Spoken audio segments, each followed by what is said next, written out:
सिजावल ज़िले में पानी जी मुसलसल खोट आबादगारनि जा लाह पटे छॾिया।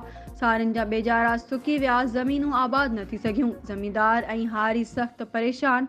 उन सिलसिले में अॼु मीनार के माइनर जे आबादगारनि जो इरीगेशन ऑफिस सिजावल अॻियां एहतजाज।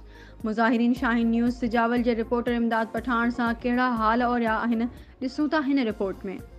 करे त अॻु में असां 26 तारीख़ ते धरणो आयो, जंहिंमें जनाब जावेद मेमन AC साहब असांखे लिखत में ॾिनो हो, जंहिंमें मीडिया बि असां हुई, जंहिं बि इहा नोट कई हूंदी त लिखत में असांखे ॾिनई त तव्हांजो खे पाणी असां 3 ॾींहं जे लाइ वारो ॾींदासीं ऐं 4 ॾींहं हेठनि खे ॾींदासीं।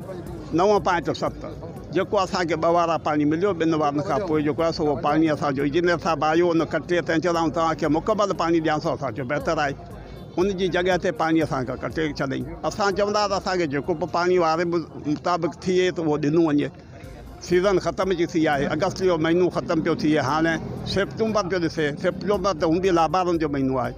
इन करे असांजो इहो जेको धरणो अॼु असां हयो आहे त असीं उमेद था रखूं त जनाब वज़ीर आला साहिबु आहे, वज़ीर आज़म साहिबु आहे, ऐं जेके बि आहिनि, या त असांखे सिंधी सम्झो चिपियो पियो वञे, उहो वरी असां वज़ीर आला खे चवंदासीं त पंहिंजा जेके मिनिस्टर आहिनि, जाम ख़ान शोरो आहे या ॿिया आहिनि, उन्हनि खे चयो त भई तव्हां तदारक करे असां जेको हक़ जो हिसो आहे सो असांखे वठी ॾिनो वञे त न्याय त शुक्रगुज़ार आहे। रहीम बाबा, इहा असांजो अर्ज़ु आहे त जेको असां पाणीअ ते अॻु में बि धरणो आयो, जेको SDA या इंजीनियर असांखे चयो अव्हांखे गेज जो पूरो थो करे ॾियां, उन में जे AC साहब असांखे लिखी ॾिनो, लिखत में ॾिनो तव्हांखे पाणी पूरत ॾींदुसि। उहो असांखे पाणी पूरत कोन मिलियो। अॼु असांजो पाणी जेको वॾेरा ऐं ॿिया उन्हनि जे इशारे ते वाहिनि पिया, असांखे मिले कोन थो। असां ग़रीबनि भला ॾोह कहिड़ो कयो। तो मुनारकी रेगुलेटर सां आहे, असांजे उते तक़रीबन 8-10 शाखूं निकिरनि थियूं, उते दर लॻल आहिनि। असां में असल में छा आहे न, उते हिकिड़ी वाराबंदी सिस्टम रखियल आहे। जॾहिं पाणी जी खोट थींदी आहे त उते वाराबंदी करे असांखे जेको पंहिंजे हिसे जो पाणी ॾिनो वेंदो आहे। लेकिन हींअर जेको नओं इंजीनियर साहब आयो आहे, तक़रीबन 1 महीने खां असांजी वाराबंदी ख़तमु करे छॾी आहे, जंहिंजे करे असांजी शाखनि ते पाणी कोन थो चढ़े।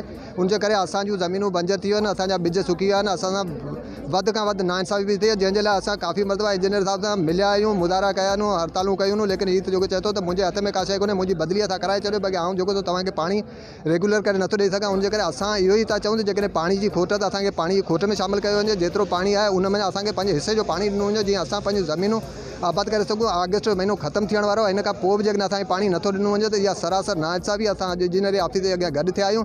इन ई लाइ जेकॾहिं असांजी ॻाल्हि ॿुधी वई त सही, त असीं हिन खां वधीक सख़्तु एहतिजाज कंदासीं, जंहिंजी ज़िम्मेवार हुकूमत ऐं इंजीनियर इरीगेशन ऑफिस वारा।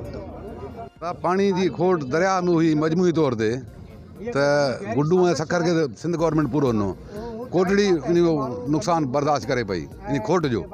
जे दरिया में पाणी वधी वियो, कोटड़ी डाउन स्ट्रीम 10,000 क्यूसिक वियो, त बि पूरे सर्किल में मुनारकी माइनर खोट बर्दाश्त करे थी। हिन वक़्त ताईं तव्हां गेज बुक ॾिसो हिननि जा, उहे तव्हांखे साबित कंदा त मुनारकी सभ खां वधीक सफ़र करे थी पूरी आबकिलाणी सीज़न में। इहा हिन साल न पर हर साल इहो सिलसिलो हले थो। आख़िर केतिरे ताईं को न को तुंहिंजो को ख़र्च निकिरणु खपे न। पर ज़मींदारनि मुनारकी आहे, नंढा ज़मींदार वेचारा सारियूं करे कर्ज़ खणी आबादियूं कनि था, ॾाढा मुतासिर थियनि था। तमामु घणा वीचारा ग़रीब थी विया आहिनि, कर्ज़ई थी विया आहिनि। आख़िर केतिरे सिलसिले में किथे न किथे त फॉल्ट आहे न।